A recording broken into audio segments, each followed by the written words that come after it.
Welcome to the POV podcast. My name is Kate Shidra. This is season 2.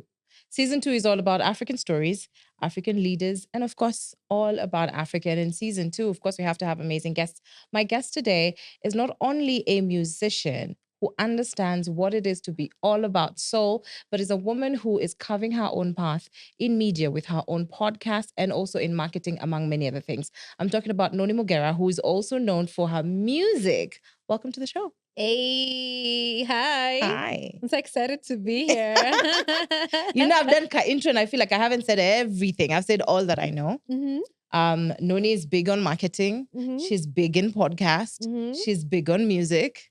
And she's big on life. Yeah. Want to add anything more?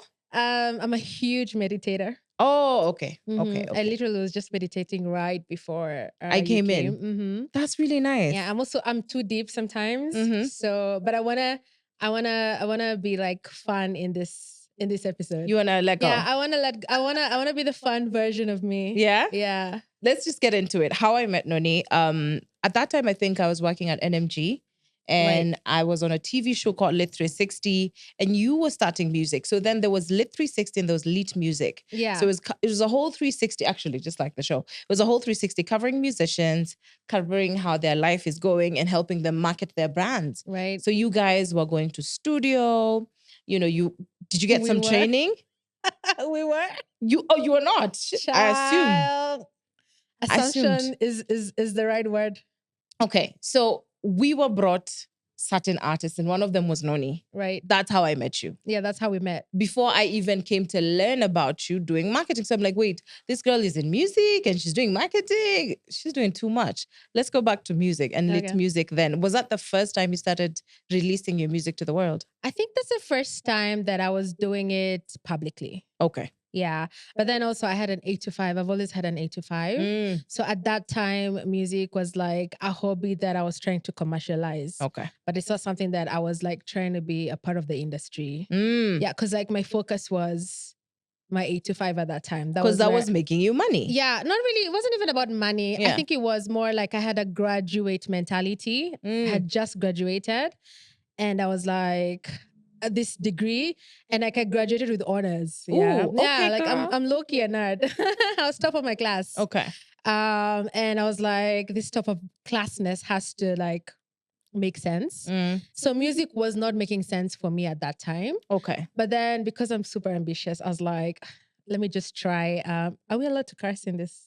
Do you think, girl? I was like, F it, let me just try this music thing. Yeah. And that's how I ended up being a part of Lit Music. Yeah. But I feel like they really let us down. How many were you? Because I remember. We were like, I really don't know, honestly. I think we maybe 5. 5 girls. But mostly it was girls. We were like, I only remember one other chick. I don't remember the other babes. Okay.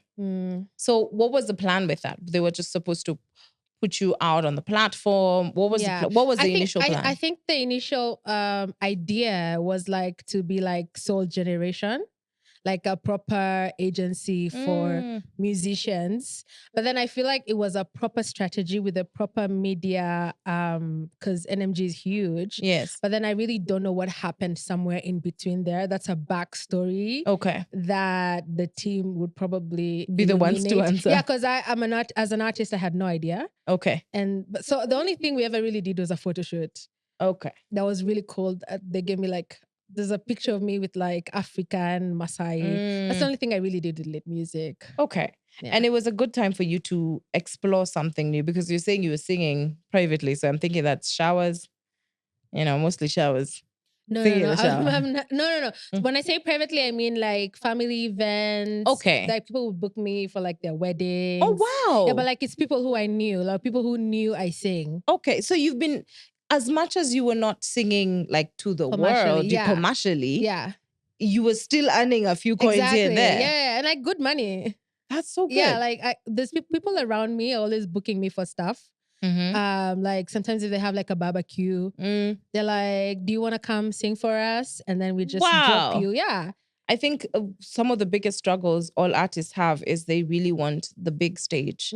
They want to be on the big platform. They want to have the stream of the numbers. Yeah. And I wonder if that's something you have or you're just doing this for your soul. The people have different aims Yeah. with their music? I think right now, Mm. where I'm taking it seriously, like as a career, that's part of the things that I want. Okay. But then it's not just for fame, just to say like you're famous. I think for me, it's more like I wanna impact people with like I want people to feel. I feel like people are always like escaping their emotions. Yeah. Yeah.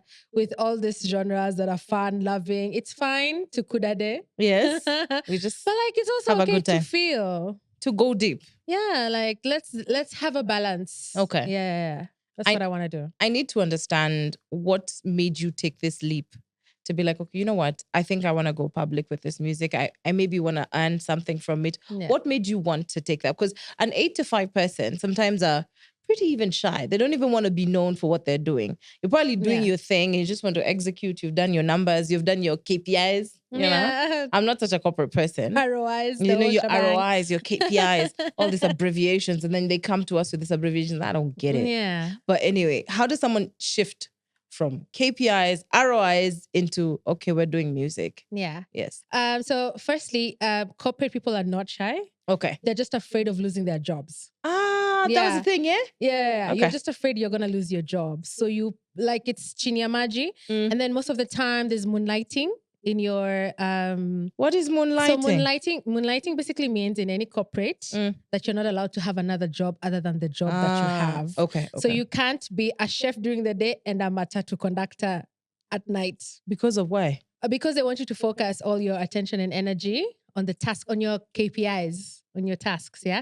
Key performance Who indicator. said I'm not going to focus? In the middle, I'm taking my matatu, I'm taking my coins. That's the mentality for corporate. So people are not shy, they're just afraid, yeah? Okay. That's why they keep it under wraps. Okay. So that was me for quite a while. I was hiding. Yeah. But then I really wasn't because I'd have like a TV interview, a radio interview. So someone will catch you. Yeah. And then like people would stalk me on my Instagram. My Instagram has nothing to do with corporate. Yeah. In fact, if you looked at it, you wouldn't even think I was a corporate babe. Yeah, just in music, podcast. Music, podcast, and like photo shoots. So yeah, I think that's a myth that I would like to bust. Okay. All right. And then what was your question? The transition. I just got tired of answering emails that didn't find me well. I was so tired and I was like, I'm a star. I hope this finds you well. I was like, I'm a star, Mary. Why are you sending me all You don't want to be found well. Child, I don't care about your email. I'm a star. Was it the workload? What was it? Because it has to be something that drives you off the edge. I don't even think it was the workload because I was good at my job. Yeah, I think it's like corporate is so. It's so, what's the word I'm looking for? It's so stuffy. Like okay. Like if I was to get a job where like we're just chill, we're easy people. Hey, what's up? Because we don't have to have a dress code. I've never actually even worked in a place that requires a dress code. Okay. I think for me, it's corporate has a lot of bureaucracy. That is it. It actually has nothing to do with your KPIs. Yes. Has nothing to do with the workload. It's bureaucracy, it's politics, it's all of that. And that would just irritate me. Because in the entertainment industry, in as much as there's politics, talent is talent. Like if you have a good song, you have a good song. Yeah, talent is talent, yeah. Like someone will be like, you know what, even if I don't like this babe, she's talented. In corporate, talent is a threat. Yeah. It's like, or another thing I used to really struggle with is like going to work with a face beat. With your makeup. Yeah. And then everyone else is wearing a t-shirt, jeans, sneakers. Like, why are you overdoing? Exactly. And they were always like, why are you like... And I was like, but this is me, you know? Yeah. And so after I officially left corporate, then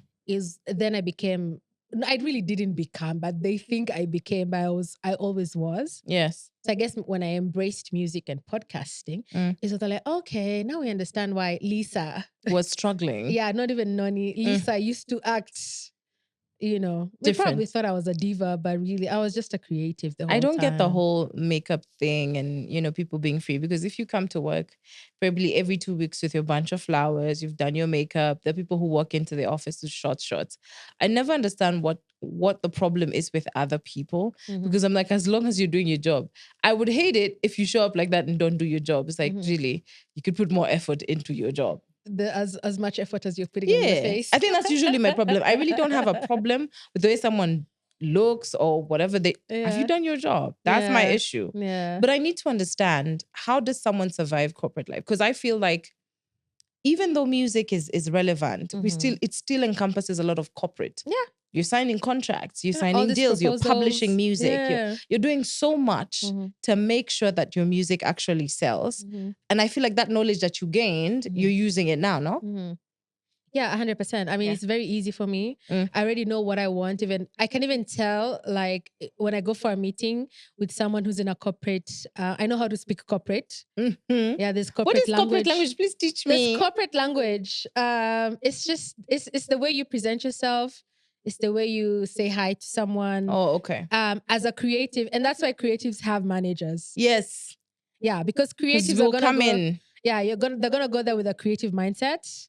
And in a corporate setting, you have to have a corporate mindset.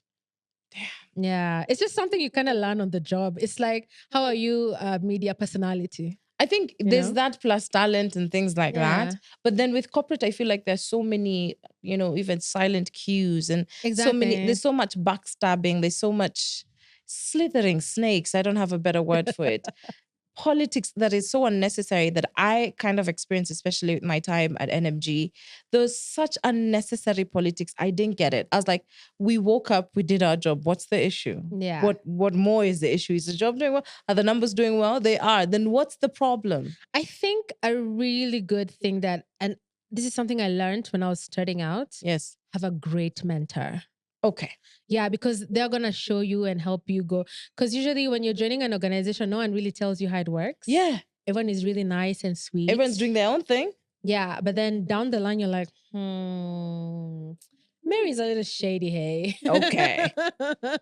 Mary is a shady and I don't know. bitch. I don't know to learn people who are shady. I'll be friendly to everybody. Hi. So now How are you? that's something. So that's why I got a mentor.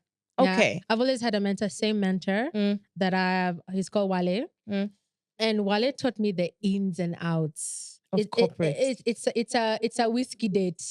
Several. Yes. Like you have to put it in your calendar. And learn it. Yeah. And then every week you're learning a new agenda. And applying it. And no, you have to, because it's already happening. So you have to apply it. Yeah. Yes. So I know how to work with because I have gone through it. Child, no, you have to tell me, you. which was one of the shadiest experiences you ever had. I think the shadiest experience I've ever had is a manager who tried to out me out of the organization. Why? And it actually happened. Why? What happened? It did happen without going into details, because anyone watching this and knows me, they will know exactly who I'm Too bad. talking about. You left that world. But basically, it's just someone who micromanaged me and gaslit me so much. And basically, like, because I come off bougie. And then she was like, I'm using, like, the vibe was, you wouldn't be who you are if you are not working in this organization. And yes, exactly. So I work for my pay. So I eat my pay. No, but like, that's the thing though. I've always been like this. Yes. You understand? Yeah. So it's not like you made me. Basically, she was trying to make it look like you wouldn't have this lifestyle without this organization. And she'd always remind me, like, like, this organization, we only hire like top of the top. So you're very lucky to be here. Like, she'd always remind me of that. And that, child, if there's one thing I am not, I is an ass kisser. The only brown I have on my skin is my foundation. Okay. That's the only brown I have. You're not going to be down there. Child could never. I would rather lose a role than ass kiss someone. Never. It'll never happen. Because it makes no sense. Yeah. If you see how beneficial I am to your organization, or you see how profitable this interaction would be, why wouldn't you just but like, not let it everyone work? thinks like that, though. I think that's the way I move. So like, if you think it makes sense, can we just work together? Nah, that's not how corporate works. Yeah. Unfortunately, most corporates, let me say that. Yeah. But like, other than that, like in the one I'm talking about, I only had an issue with that one person. Everyone else was amazing. Yes. Yeah. The only issue was that she was my manager. Like, so, and you have to live by. Unfortunately, it was so sad, man. Like, because everyone else was amazing. I won't lie. If there's one thing I'd want every graduate or someone who's getting into the workforce, right? If you're an intern right now or you're getting into uni, I'd want people to teach you how corporate works, how slithering it could be, how Yeah. you could send an email and people behave like they Listen, never I saw think it. I think I need to be a corporate consultant for Please. graduates. Especially Yeah. corporate 101. Yeah. Classes Corporate with Noni. survival 101. I think because I struggled. I will, Mm. and you remember, I started out in radio, then TV, and then radio again. So it's constantly corporate. As much as it looks like it's entertainment, it's Yours still is very like corporate. entertainment corporate. Yes. Yeah. And there's politics around, sponsorships, programs, artists. Right. There's so much politics around it. And I never understood it because I thought we could just be nice to each other. We don't have to be mean. That's very naive. It's actually a very naive mentality. I know. Yeah. It's really sad. I think Sorry. I know you I can think go into corporate thinking I like know. that. And I'm starting to, and also if you're very, like if you refuse to be one who kisses the rear end, Mm-hmm. you might never survive it, No, that's the thing though. Actually, that's not true. Mm. You don't have to kiss nobody to move. Okay. Yeah. Unfortunately, sometimes you can lose a role, but then there's people who are rooting for you in that organization. I know. Yeah. So those people leverage on those people. And then once you see, because me, I already had an exit plan. Okay. The moment I saw, hey, this is going left. Immediately you see, don't stay there, don't wait. I already created an exit plan. Damn. Yeah. So start like those are the things you need to know. You have to be keen on. Yeah. Is there something that makes sense? Yeah, and like just listen to your energy. Like because you'll just know you'll be in a meeting with someone and then they speak a certain type of way, then you're like, but they don't speak to Sheila like that. Yeah. They don't speak to Kate like that. Yeah. And then there's probably someone else in the organization who feels just the way that you do. Yes. So liaise with that person. Yeah. I think for me, something that really helped is another babe in the same department we were in. Yeah. Like she felt the same way as I did. Like she was like in New York. So she was far away. She wasn't really impacted. No, yeah, but like we felt the same. Like so we used to lean on each other for support. And like, like in a meeting, you're just there side chatting. Oh my God, I can't wait for this meeting. I want to know though, where does it stem from? You have to have a bestie in the organization. You're lasma. But where does it stem from? Where's this agenda to constantly, because corporate has so many, this one did like this to me. He made the management not send me the emails that I needed. Yeah. Where does it stem from? Why can't we just work together? It's broken people in leadership. It's broken people in leadership because leadership is basically what creates the culture of any organization. Very true. So if you have wholesome people, then already the culture will naturally be very healthy. Yes. Yeah. So for Noni Mugera, when she's aligning her music, her band, her management. Noni Music. What is the culture? Because that's what leaders will have to see. I see what you did there. That's a good one. I always ask my people, how are you guys feeling? First of all, how are you feeling, first of all? How's your life? As an individual. Yeah. And if you don't know, fine, that's a valid answer. There's people who are like, yo, we've missed you. There's people who are like me, I'm just here for the money. Just tell me what time. I'm out. So I respect everyone as they are. I always try to make sure my team is taken care of before I'm taken care of. Yeah. That's really so fair. I always cater to everyone who has anyone and everyone who's ever worked for me. There's no one who will ever come and say, "Ay, Udem, akutulipa. Tulimwambia hata kutupe hata maji." I'm very generous by nature. Yes. So I always make sure everyone is like taken care of before I'm taken care of. That's really kind of you. And I of always communicate. I like that because you see, if you're going to be moving... And I work with people I like. Yeah. And so if you find someone super talented and you don't like what they're doing, will you work with them? I mean, yeah. Wait, as part of my team or yes. No? If they're super talented and you don't like them? As part of the Noni team? Yes. No. Why? They're super talented. I'll find someone else who can do it.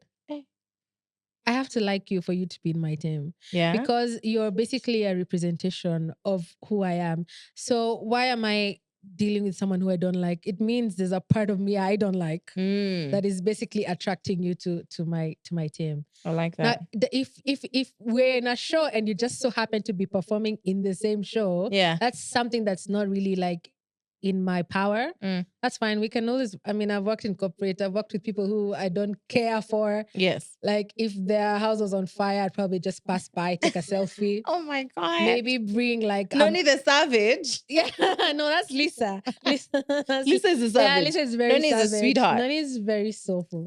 such a sweet girl. But Lisa, I'll take a selfie. Hata nilete mahindi, nichome, Yeah. and then I bounce. There's something I like about Noni is that she will always go to lengths to express how she feels. And I love that about you. And you're Really? yes, a little bit. I feel like you do. You will say how you feel at the moment if you feel it. Uh-huh. And your last episode for the Plunge podcast, you hosted one of the girls who was in a band as well. I think Polaris. that's yes. Yeah. And you saw how their trajectory went musically because they started so well and then they went quiet. Now she's back. She's doing music some more. Mm-hmm. And understanding the fate of female Kenyan artists in Kenya and having that interview, how did it work for you? Because sometimes you see, okay, this went like this for this guys. Right. And you guys started together at one point, I think so. Yes and no. Yes and no. The Yeah. time you were coming out in music, they were releasing music as a band. Sitting now with one person at the podcast, what did you learn? And also, you have seen so many female artists in Kenya. Yeah. And their trajectory, especially the ones who are doing neo soul, Afrofusion. There's been a different way they're received in the country versus others. How do you feel about that? And how do you conquer it? It's a loaded question, I hey? know. So for purposes of whoever who's watching or listening this, I have a podcast called the Plunge Podcast, Yes. which is what you're referring to. Yeah. And I hosted Polaris. So Polaris, I think for her, she knew she always wanted to be a musician. Yeah. That's why I said yes and no, because she was more serious about it. Okay. For me, it was like a By the way. Yeah. I wasn't very serious, but we did start at the same time. Yes. That one I will give you props for. Yeah. Sitting there listening to her, I felt like she was basically reflecting how I feel. But then I was listening to it from someone else's POV. Yes. From someone else's POV. perspective. Yes. And I was just like, oh my goodness. And then also I've never worked with an all-woman music crew. So she's had that perspective. Okay. And I've never experienced You've been a that. solo artist for quite some time. Yeah, but like an all-female crew to mean everyone in band, the crew. Nini, yeah. Or the people, even like a whole female-led event. Yeah. I've never really experienced that before. Okay. Because my experience with women mostly has been backbiting, stabbing you in the back, you know. Okay. So for her to say that to me, I think that's the thing that really like made me feel wow. Because she said, nah, like we can, as female musicians in the country, in Kenya, like work together, especially us indie artists. Okay. Indie artists are the neo soul, souls, Afrofusion, the ones who feel we are chosen. And the rest are yeah, no. We just feel like our music has more soulful, meaning. it touches deep down, you know. And then people look at us like weirdos. But yeah, I think for her, she was basically like she's experienced women who really supported her. Okay. And she wouldn't do it any other way. And so for me, that was like something I'd love to experience. I've never experienced that before. Yeah, I think for me that's the most powerful thing that I got from her. But then I feel like the Kenyan audience is just into kudades and all. Maybe we need to infuse kudade into Afrofusion, Afro soul. I really don't know. Once in a while, when you throw 1-2 tracks, it kind of helps the commercial way. I think Bien is doing it really well. Even Fena has done it. She learned it. She had to learn it because you see, Fena came out as a very Afrofusion artist. Yeah. But once in a while, she'd throw a Calligraph Jones Ukondani. Yeah. You know, a few things here and there. Yeah, it helps. because also you need to commercialize yourself at some point. Yeah. So for me, that's also one of the things that I'm also thinking about. Like, I think I need to pivot.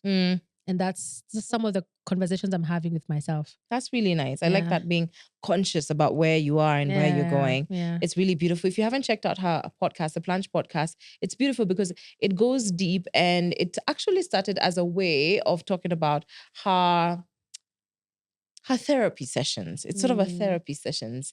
And it's very interesting to find someone who's noble and even bold enough to tell people that I go to therapy. Yeah. Because the thought about therapy is, this person scary. has a Oh, we are problem crazy. upstairs. Yeah. Yeah. And making peace with going to therapy. Mhm. How was that? When was your first session? Do you remember your first session ever? I do. It was terrible. It was so shitty. When people first see me, they think I'm this bold babe, but like I'm such a marshmallow. So my therapist, my first therapist, because Yes. this is not the therapist who changed my life. Okay. Lucy's the one who changed my life. So Okay. this is my first, that babe. She saw me and she was just like, this one. She just laid it on me. You have low self-esteem. You don't believe in yourself. You you have daddy issues. I was just like, Okay. like she laid it thick. Hey. Hey, you have abandonment issues. Oh my God. I left there, like, the first day after gym, like you've worked out for 3 hours. Pain. That's how I was feeling emotionally. Oh, damn. Yeah, like I was so broken. And I said, okay, maybe it's session 1. Let me go for another session. Oh, I was just like, nah. So you Me want to and tell you? me that the therapists who don't actually get well with certain clients? You're not gonna bond with every therapist. Okay. Yeah. Okay. You're not going to. So I almost gave up. I was like, this is not for me. Then it was during December, dirty December, and I just drank tequila. And then the new year started. I was worse because now she's opened up my wounds. Yeah, Because you're like, she's given you this whole analysis of who because Noni before is. therapy, your wounds are still sealed shut. Yeah. No one has braced you. So now I'm drinking, but my wounds are bleeding. Yes. So basically, I'm pouring alcohol on an open broken wound. wounds. Yeah. And I said, I'm gonna give this thing one more chance. Okay. I swear. Let's go. And then my second therapist, Lucy, she was really afraid when she got me because apparently where I went to start therapy, that therapist is the therapist in that area. Okay. She's known well for her work. Yeah. So they were like, this babe dropped her. This babe has issues. So that's what Lucy's She's a heavy case. Yeah, she was like, she was even scared, yeah. And she's like, you know what, fine. And so I think when she came to me, she was so soft, man. Like, and I broke down. I used to cry every session. My God. Every session. And every session she'd hold my hand and she's like, I'm here on speed dial. Yes. Like, And I think gradually we healed. We healed. That's so beautiful. And now we're here. Before Dirty December, you probably started your sessions in November or October. Yeah. Before October, what drove you to decide, you know what, I'm going to take therapy? Because most people will be like, I'll work out, I'll pray. People never look to therapy as the solution. Yeah. What drove you to that solution? I did everything. I did, I was deep on self-development. I would pray, I would listen to TD Jakes. Everything, I was still not okay. Yeah. There's the version of you you know yourself to be, and the version of you that's showing up. And the version that was showing up. Are you talking to me? And the version that was showing up was so shitty. And I was like, this is not who I am. I need help. When you say the version of you that wasn't showing up, for me, when I look at myself, I think it's maybe performance. Because I always view myself as a top performer. I could do the best. Just as you're saying, I'm not calling yourself, she was actually an honor student. So you're someone who's used to ticking the boxes. Yeah. She's done well in school, she's a good performer, she's a good girl, she doesn't get in trouble. So what is this that you were not arriving as? So that's a symptom, yeah. Okay. That's a symptom because it's basically like a reflection, like an action of how you feel. So what's the actual disease? That means you feel good about yourself. You're confident. Okay. Being an honor student is a system, or what is it? So for instance, if something is important to you, like if let's say what's important School. for you, school, yeah, Yes. being like getting an A and being top.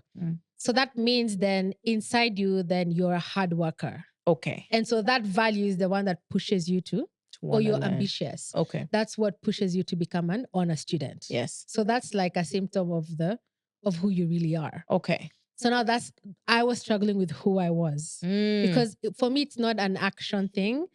Because I can still do it. I can still be an A student, but I feel shitty. I feel bad. Like I felt sad. I was even depressed at some point. So I was still acing whatever Yeah. in life. Like, it's like, how do I put this? It's like you're successful outwardly, Yeah. but inwardly I was dying. And that really sucks because that's a one thing. Actually, that's it. I think outside I was living the best life. Really, I was. Yes. Like living Champagne the popping. Yeah, I was living the best life, but Yeah. deep down I was just so, like, you could see, like, my eyes, it's like I was there, but I wasn't really there. And I'd look at myself in the mirror and I'm like, nah, something's gotta give. Damn. Yeah. And you know, that's what scares me about. I was drinking too much Tanqueray. That's what scares me about therapy and people not understanding mental health. Yeah. And because I've seen it as when I always ask that question, but he's so successful. He has a wife, she has a husband. Yeah. Like, life is beautiful. She has children. Yeah. There's this job, they're millionaires. Yeah. We always see people doing so well and we Yeah. never understand why they're unhappy. Yeah. And it's such a quagmire of things because you're like, why are you not happy? You have everything. Exactly. And even me, it was such a cognitive dissonance because I was like, I mean, I'm earning so much money. Like, what's the problem? Like, really, what's the problem? Until I went into therapy and basically my therapist was like, you're really lacking in self-esteem. But then I was coming off, that's the word, coming off as. You come off as confident. Yeah, you come off as, you know, but deep down you're not.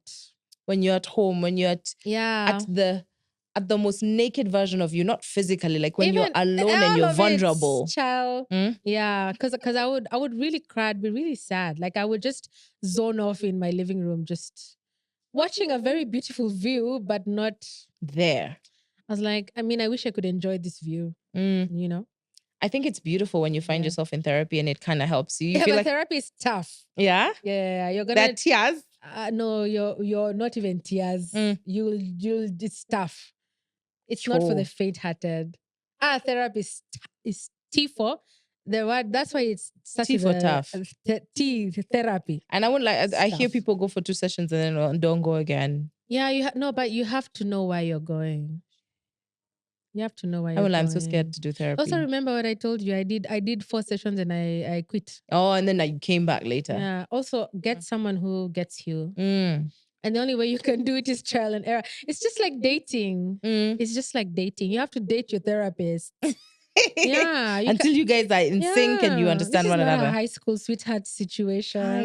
Yeah. You have to date. Yeah. I can't imagine how deep that could be. Yeah. But it's essential for people to do that.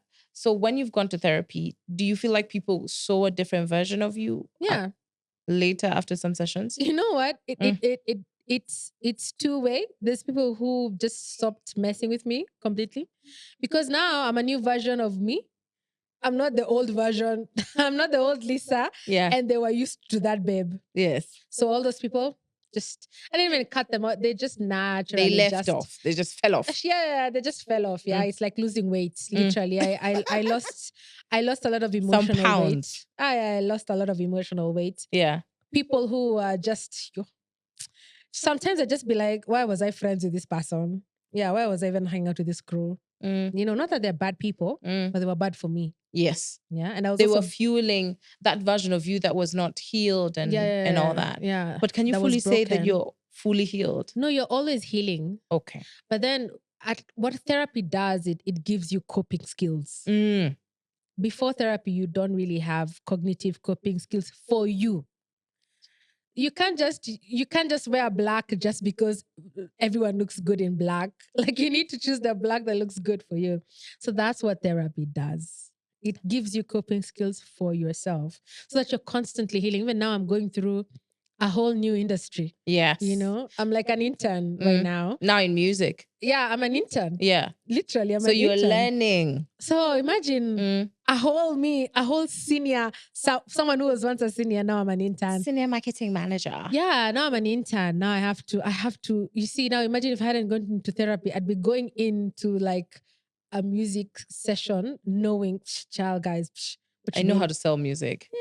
And it's so funny. At one point, I remember. No one cares. Yeah, this industry is yours. I know there's a time I was telling Noni, you need to market your music. Then she's like, Noni, you remember I did marketing. Like, this is my thing.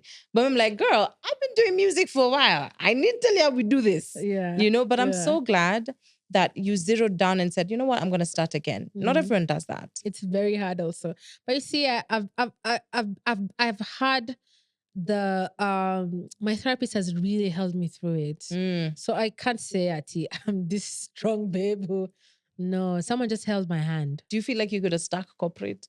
Because you see, in corporate, you had this, big name. No, I was gonna leave either way. Either way. Either way, I was gonna leave. Where does this stem from to be that bold to always be ready to pack your bags? Is there anyone in your family who you know is that way, who's always like, you know what, my I'm grandma. out? Yeah? Yeah, I'm actually I have a calling from her to help people. My grandma, I think, it's just because she just grew up in a different, my maternal grandma. Yes. And I'm named after her. Yes. She just grew up in a different era. But if she was now like a millennial, yes, she'd be a therapist. Wow. Yeah, everyone used to go to her for healing and advice, and so much so that my mom would get irritated. She was like, can't you guys just go back to your homes? Why are you always here? Because you see, now, when does she become my mom? No, that's how that was her. Again, I get it. But like my grandma had a calling to help people. But as a kid, you don't really understand. You just want your mom. Yeah. So even for me, I felt this calling. You know what? Transformation starts in isolation. Oh. And this happened during COVID, yes. where, and I think I talk about this on my podcast, during COVID, where I was just by myself. And then all these intrusive thoughts, now they start coming up. And that's the time like my grandma had just like passed away. Yes. And I was feeling her energy. And I literally felt her telling me, now pass the baton to you. And I'd ask my cousins, do you guys feel? They're like, no. And I was like, ay, why me? Ay, and then it's so heavy. But the crown is heavy when it's laid on you. Like, it is heavy. I don't want this crown. I just want to I just want to have fun. You know how tequila and have a good time. Why are we stressing? I just want to wear a short dress and go to the club, So ministry is everywhere. Yeah, in the club, in the church. It doesn't have to necessarily be very Christian. It can also be just the way people live their lives. It's not religious. I like that.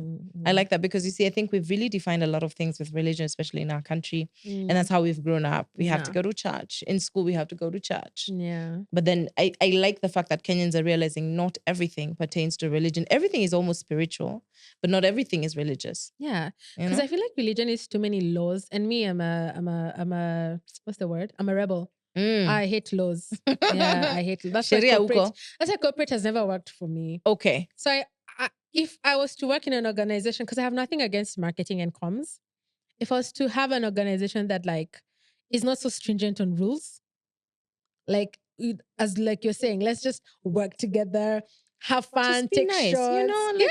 I think would be very successful. I know. I think it would be a very successful country. But I slowly feel like because capitalism is really centered on the masculine energy, and the masculine energy for some reason is coming to an end. It's really coming to a close. Yeah, it's coming to a close because it's more feminine now. Really? Yes, the capitalism is centered in a lot of masculinity. That work 9 to 5, that you have to deliver. It's very masculine. Women are very, flexible. Are you able to work? Are you not? You have children, run to your children. It's not necessary that you be here. We need you alive more than we need, the papers done. And with corporate and capitalism, it's very fast-paced and very, you have to go strong. You have to nudge the other person, make them feel bad. And that is very masculine, if you ask me. Yeah. Because feminine is very soft, like, welcome, have a seat. Is everything okay? And that era is slowly coming to an end. Okay. Yes. Yeah, because you see corporates right now, if anyone is ever unkind to another person, if you're unkind to HR, not even HR, in the internet right now, there's a company that literally is going to lose its numbers because, and it's a baby company. It's a baby making clothes company. What do you call them? They make baby clothes and baby stuff. And they refuse to give one of their employees maternal leave and paternal leave. So the employees went online. It's like, I can't believe this guy's just being so mean. I'm telling them I have to be home because of my kid. Do you know people refuse to buy their products? They boycotted them. Yes. So you see, I'm telling you, the masculine era of capitalism is really coming to an end. Yeah. You can no longer treat people like just badly. Like nonsense. Let me give you an example. Right here in Kenya, there's in the city council, the county. Mm-hmm. They were having a ceremony, and one of the ladies, is from the Islamic religion, and of course she's in her hijab. And sometimes they don't say hi to everyone. Sometimes, especially the ones who wear the niqabs and they're all covered up, they don't even touch people. They just, and that's the way they move. You have to respect that. Yeah. There's a guy who came and shoved himself like, "Oh, you lazima usalimia watu leo." You're just Kenyans being Kenyans. You're just teasing someone. But like, where are their hands though? Like, are they? I know. Most of the time, this is just, and that's the way they move, and you have to respect people in the way they move. He got so much fire on the internet. It's like, you cannot disrespect people like that. Yeah. Is it disrespect, or is it a lack of cultural awareness? Because it's been the norm. Yeah. And that's why I'm telling you, this capitalistic norm is coming to an end. I agree. Would you go back? Would you go back to a feminine capitalistic world? A feminine corporate world? Yeah. Yeah? Yeah. I think for me, my issue was just like the way people treat each other backhandedly. Like, if you're gonna be mean to me in my face. Yeah, that'd be straight. I'm not giving you. Yeah, because there's another babe who I've ever worked with, and I just knew this bitch didn't mess with me. Yeah. And I think for me that's like, at least okay. I know where I stand with Kate. Yeah. But not Kate liking me and then I experienced that a lot, man. I don't like that. Yeah. Yeah, just demonstrate. I'm a big girl. Aggressiveness for me is just I love that. And me and Noni, sometimes we talk about personal stuff. We are not going to air it here. I'm sorry. If you want to know us, you have to be our friend and you have to send an application. Yes. But I can imagine how therapy has helped you now to date. Right. The kind of people Noni used to pick years before she decided to turn to therapy. What is the difference between those guys and these guys after therapy? That's a good question. Yeah. My crew before therapy and post therapy. Yeah. All right. So I would say the major difference is my pre-therapy crew. I feel like even now, I don't really talk to them, but I feel like they still feel like this. They like to see me as the bad guy. Yeah, like you're really rolling out like a villain. Yeah, like I'm the villain in their story, and they really believe that. And I'm just like, I used to bend over backwards. Guys, I'm a good person. Hashem, they don't care. Like to them, Lisa Noni Mugera is a villain, and I'm fine with it. Okay. Yeah, because that's where you want to put me. Fine. The people in my life now. Yeah. Well, I don't know. You have to tell me. We are there now. We're the ones experiencing. But I'm gonna say, I think I have very honest relationships now. I like that. That's beautiful. Yeah, I have very honest relationships. If you feel like I've done something, just let me know. Yeah. And feel like I'm amazing, let me know. As well. Yeah.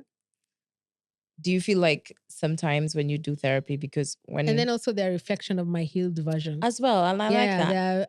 I reflect, and the people in my past are a reflection of my unhealed version. But which they're not to blame either for it. They are, because exactly. They were showing up for the version of you that was showing out. Exactly. So maybe I really was a villain, Yeah. It's okay. I don't mind being a villain from time to time. But I do have to say that there's people who have been there throughout all the versions of me. Okay. And those are the most important people because they were willing to change with me as I was changing. That's beautiful. And I changed with them as they were changing. Wow. Yeah. And there are few. Yeah. So those are the people who like I really, really like. I mean, I appreciate you guys. But like even then they've seen me like in all like the aspects, Okay. Yeah. And I like the fact that you realize, there's something about being self-aware and knowing, what you're showing up as and who you're showing up as now. Yeah. There's something that is crazy, and I was reading recently about, not reading, I saw it on TikTok. I'm not gonna lie. I feel like I know where you're going. Okay, let's wait. About how when you're moving into your healing area and you're choosing to be a better person, like when someone decides they're going to be a teetotaler, they're never a teetotaler, they're not going to take alcohol. That's when their friends who are into alcohol will come into their lives. When a woman decides she wants to be celibate, or a man decide to be celibate and I'm not going to, be engaging with the ways of the world, that's the time, Jezebel's going to say, ha, Do you feel like when you are healing, there are a few that's been thrown at you, situations to kind of take you back? Yeah, definitely. And they took me back. It's not like I didn't. You took the bait. No, I did. What happened? Because you're healing. Okay. So progress over perfection. Yeah. So the difference now is I am aware. Okay. Yeah. I got into a heated fight with someone who triggered me deeply. Oh no. Because remember, when you're healing, all your triggers are now surface level. They've been there are deep, wounds deep, that deep. there. Now they're coming up for air so that they can be released. You get me? So like it's like you're excavating something and then you're taking it. It's like popping a wine cork, for instance. All Okay. that pressure is now coming up. So if someone triggers you when you're in the process of healing, Yeah. you're gonna react the way you used to react. You're gonna see some out of pocket things. Yeah. The only difference is after you react, you'll be like, oh wow. Shouldn't have said that. Yeah, this person triggered me. So I wish I would have reacted differently. So the next time that happens, you'll be like, Or maybe if you react, you won't react 100% the way you used to. You probably give them 40. Okay. And then 10. And then, like that's how healing works. Healing doesn't work like, oh no, I'm a new person. Even nowadays, people still trigger me. And then I don't hang around people who trigger me. You have to That's make another that choice. thing. I had to make that I choice don't. as well. In as much as I missed that, because I still miss them. And you love what you had with them. Yeah. And I really wish them the very best, but I do not hang around them at all. I don't engage. I know. Yeah. I had to make that solid choice too, because I realized that people who would trigger you to edges and they don't realize that you're the one at cost. Especially now because I chose that, I'm going to live my life in the media. If I ever get into trouble, it's Ketrira. Yeah, it's going to come back to bite you. Yeah, so I had to be like, you know what? I don't think I want to be around people who put me in trouble. Exactly. Or make me be in trouble. Because I'm the one who hold the baton of issues. Or this girl is like this girl throws hands or whatever. I was like, I don't think I want to do that anymore. Because I'm the headline will be me and not them. Yeah. But anyway, such is life. Here we are. You are one to really be vocal about your family. I've literally seen you show up for family. Yeah. So, so loud and proud. Loud and proud. Like Noni would leave you in the middle of the night for her family, which that's the way it's supposed to be. Yeah. So that means you have been in a very safe environment. Yeah. Versus, I don't know, you've seen other people who would not even bat an eye for family. So I really don't know. I've not experienced that. Yeah. Like even with people in my life. But I've heard of stories where people are like not as tight.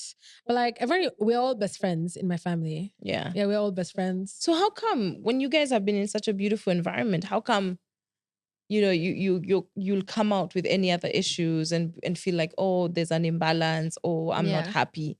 Sometimes when you grow up in a healthy home, you don't expect any issues. No, that's not true. Yeah. Because people assume that health is like childhood issues, and I even asked my therapist this question. Childhood issues doesn't just happen at home. It happens around you, in school, your relatives, in school, in your play, wherever you live, experiences that are happening to you. And also, even if you come from a broken home and people are broken, doesn't mean there's no love as well. That's where the thing. Yeah. So we have to acknowledge all that. Like it's such a myriad of things. Like, for instance, when I was a kid, I've always been chubby. I was teased a lot because of that. Yeah. And they couldn't understand why I'm so confident. So for me, I couldn't We don't understand. expect a chubby kid to be confident. So I was like, am I meant to be unhappy? Yeah, just because I have a little meat on my bones. Rolls on my body. And then I once had a best friend who even made fun of me because of that. Yeah. And it's been like a thing that has happened, So yeah, like issues come in your life because of experiences. Even if you come from a broken family, there can still be love in that broken family. A lot of it. Yeah. Yes. So no family is perfect. Please. I know the one you were placed in, you were meant to be there so that you learn your life in that one that you're in. Yeah. But I have a beautiful family. Like my family is really, really beautiful. Like, yeah. You should see her. You should see her with her family. They really show up for you, and I really like that. I think that's it's beautiful. It doesn't always happen because even you jumping from extended, in both sides. That's beautiful. Yeah, I mean, we all fight, but at the end of the day, it's lots of love. it's like Ebu pass that salt. I'm your sister, you know? The beef is over. Yeah. I like that. And that's the way it's supposed to be. Yeah. I wonder though, when you look at yourself and the decisions you've made over the years, Mhm. and I see your family has taken it, are they all in agreement? Because I can imagine coming from corporate body, there's a lot of security financially. Yeah. And then she decides she wants to quit. Yeah. She's done with 9 to 5. Yeah. Every I'm parent would be transitioning. I'm not quitting. okay. We're calling it a fancy name, transitioning. No, there's a difference. Okay. Yeah. Is it? I don't know. I feel like we're putting very fancy names these days over everything. No. I feel like I like to identify things like with the right word. Which is what is needed. Yeah. For any parent, it's kind of scary because is she going to be economically okay, financially okay? Like in these careers, no. For me, I experienced it because I came from, very strict profession actually. They're like, what is this? Like, so you just stay where it works. Listen, I can even feel my mom right now, right here on my shoulder. You see?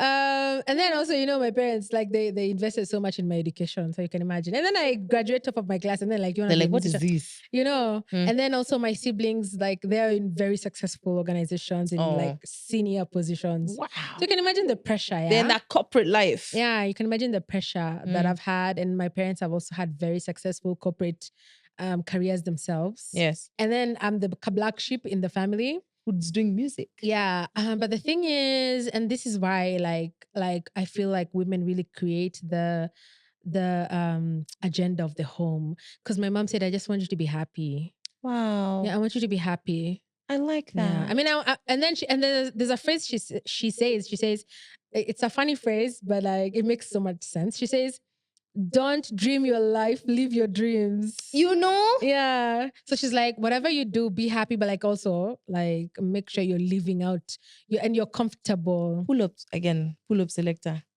The phrase? Yes. So she says, don't dream your life, live your dreams. So cool. Yeah, she always tells me that. And she always tells me, Mudhoni, when another calls you Mudhoni, Mudhoni, make sure you live within your means. Live within your means. Because Nairobi. Yeah. So if my means grows, I live within it. If it dwindles, like I know how to. I'm expandable. I like that. Yeah. Because one of the heaviest things for a lot of kids is expressing themselves fully and being themselves fully.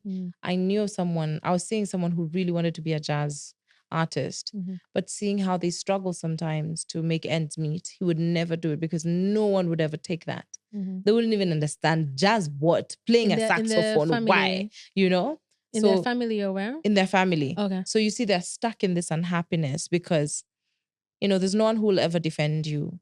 And you hearing your mother being the one that's steering the conversation in the home. But it happened later on, hey. At first there was like a fight. Yeah, because at times she was always like, why? Like, what's this? And I'm just unhappy. I'm unhappy. Yeah. And then so it became so consistent that she was like, I don't want my child to, one day we just come and then you're not here anymore. So she was because just like, I'm refusing you. Yeah. And also like parents don't have to give you permission. Please, can we as a grown up? No, you don't need a permission from anyone to do what you want to do.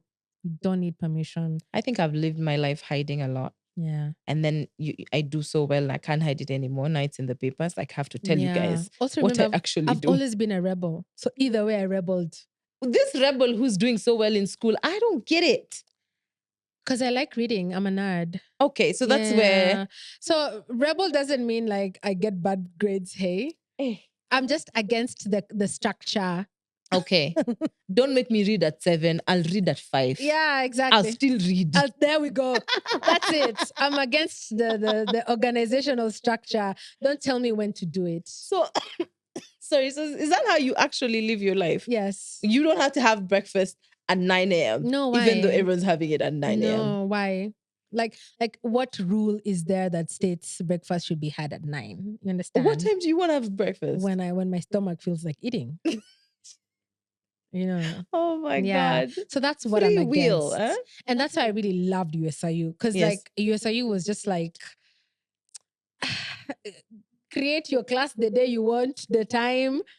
They give you that freedom. Choose the course you want to do. Just know at the end of the day, these are the courses you need to to finish. for you So to the graduate. units you have to, Yeah, but it's not a timetable that there says Monday at 8:00 is introduction to journalism. Mm. You understand? Yeah. And I thrive very well in such situations. And I think most humans would. No, some people need structure. Yeah, so me, I'm an ambiguous person. I don't think I need Yeah. structure. So even in relationships, like don't tell me how to show up for you. Just tell me, in my relationship with you, I require you to like buy me flowers. Yes. I will buy you the flowers. But don't say on Saturday at 2:00. You understand? I think I'm like that. I'm very, because of, I love the law a little bit. I love the law. You like and structure. because I know, I like structure. I'm sorry I said I didn't like structure. I actually like structure. Yeah. And I like to structure people to do what I want. Yeah, see. And it's very, Then people how don't come like it. You don't work well in corporate? It's because I'm a leader. I can't be led. I can't be led. I can't be led to a certain extent. It's a catch-22. I can't be led to a certain extent, but also because of my empathy and my kindness, I don't understand the stringentness. Why are you so stringent? Why are you so strict on the rules? As much as I'm for structure. You need to access your dark femme. Yeah? Yeah. Then I won't be a nice person. I don't want that. Then you find a Marge. Now that's where the magic happens. Because I like to lead. I like to, let's do this. We can do this. We can structure and strategize. Da, da, da, da. And I don't mind even when someone does it. It's just, let's do it with kindness. My issue is the kindness part. If we can be kind to one another, I think we'll be really fine. Yeah. My issue is the kind part. Yeah. Yeah, that's my issue. And now that you say that, I really want to know, because you popped about dating. I want to know, what are Noni's non-negotiables? Now that she is on a healing journey, she pays for therapy. It's not a joke. In dating, Where? What are non-negotiables? Let's start with dating, because that's the easiest. What are the Noni non-negotiables? It's so funny. I don't think I have a non-negotiable. You must have. Let me tell you why. Because the moment that happens, we are like, we're not going there. And I think for me, that's abuse. Okay, what do I mean by non-negotiables? You're not willing to be around someone who's an alcoholic. There are things that you'd say, like, this one I would never do. Will that cause me emotional abuse, emotional harm? Yes. Yeah, then that's because they're not okay. Then that's a non-negotiable. Yeah, so which are these non-negotiables? I don't have tangible. For me, it's if you cause me harm, whatever you do, that's a non-negotiable. Yeah? Yeah. So I don't have like a list, don't do this, don't do that. But like, I know the feeling that I don't want to feel. Okay. So if you take me there, and for me, I label it as abuse. Yeah. That's a non-negotiable. Okay. Yeah. Though it's a little bit scary in this day and age, where anytime people are learning about narcissism, or learning about narcissistic characteristics, learning about gaslighting, misogyny. Sometimes it's a little bit scary, because I feel like we jump the gun on something that might not be it, and it's not it. And this society is a little bit scary. And you know the limits. Yeah, because people are really good at pretending. Yes. Yeah. There's that, but there's also, I feel like, and I of course I am for it. I really want people to know themselves, go to therapy and learn themselves. Yeah. But what has become a scare is that everything that is said sometimes is misconstrued that, oh, they're gaslighting, oh, they're misogynistic. Yeah. It's become a little bit, yeah, I get you. Like over if someone is just being mean, then all of a sudden, that one is a bully. Yeah, I get you. And maybe the person being told the mean thing actually deserves, like, hey, do you know what they did so that they deserve this? Yeah. Do you feel like it's becoming, because there's there's something about humans in every era. Yeah. Like when we started capitalism, consumerism came. Like now we're creating things that don't even make sense. Like for me, the spice containers, I find them consumerism. It's like, it's already come in a container. Why put it in another container? Okay, that, sure, aesthetics, I get it. Oh, you're just OCD. But there are a few things that I'm finding capitalism has fueled consumerism. Yeah. Now, mental health has fueled people. Buzzwords. Yes, with the buzzwords, and they're not really getting it. Like some issues are not issues. Yeah. Sometimes on the internet, I really find myself fighting guys all the time when they make something a gender issue and it's not. Yeah, I get you. Do you feel like we're in that world right now? Because you have learned therapy. You understand how essential mental health is. But you're also seeing this other side of people just picking up buzzwords and misconstruing situations to what they are not. I feel like people shouldn't just like be throwing buzzwords around if they don't have the capacity to understand what it means, aka like if you have professional training, And then B, unless someone has been diagnosed, like With a don't just certain say issue. someone you're so bipolar.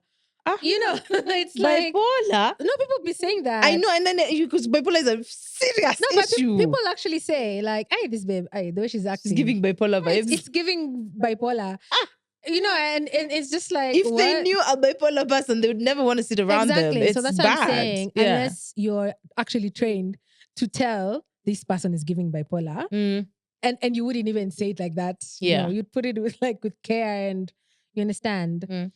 I just feel like people should, and then also people should express how they're feeling, as opposed to stating out how someone is acting out. Because, for instance, the scenario where you're dating a narcissist, yeah, the narcissist was attracted to you because it's an unhealed part of you. So flip the question. Yeah. Instead of saying my boyfriend is such a knock, ask yourself, why am I dating a boyfriend who comes off as a knock? Yeah. So flip the question. I think if people did Why that, are you attacking me? Less pointing at people and like focus on the three fingers that are pointing back at you. So that's you see now that's what therapy taught me. I have coping skills. So when I'm not okay with someone, I flip it back. What is this person doing? Like what are they showing me that I need to do or to work on? Okay. Yeah. I love that. Yeah, and let me tell you, these knacks will have no one to date. So they'll have to go to therapy. And they have to be better. For be movement to the world. Yeah, both babes and men. Yeah. And non-gender. You know? And everyone. Okay. I think for me, it ended quite early on the list. Okay. But it's fine. Oops, a wrong podcast. There's one thing I like about sitting with women who have decided to heal themselves and be better. And women who decide to not only break the ceiling, but create their own ceiling, and create their own home is Noni. People like you make me happy to be alive because you only want to be around people. No, you really want to be around people who really know themselves and know where they want to go. And if you haven't checked out the Plunge podcast, you're really missing out because you get to dive deep with Noni Mugera. That is all the time we had today on the POV podcast. Remember, you can stream live on Apple Music. You can stream us as well on Spotify, YouTube, and even on Facebook. Thanks for watching. This is season 2 of the POV podcast. Bye.